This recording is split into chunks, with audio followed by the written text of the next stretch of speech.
Hello everyone, welcome back to this channel. In this video, I will show you the easy and clear steps on how to change account photo in Firefox browser Windows 10. So how to change account photo in Firefox browser Windows 10. Make sure you keep watching this video until the end. Let's get started right away.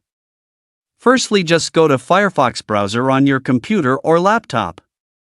This is the Firefox browser display. Then move the cursor to the right of the screen. Here there are lots of menu options.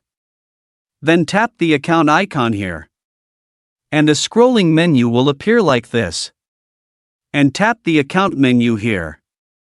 Now here it is in the account menu. In the account profile section, tap add here. And it will appear like this.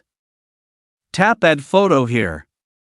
And our computer's Windows folder will appear.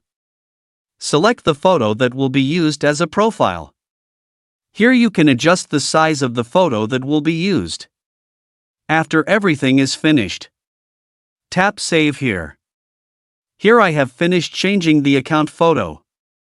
So that's it, tutorial how to change account photo in Firefox browser Windows 10. Thank you for watching. I hope this video is useful. See you in the next video.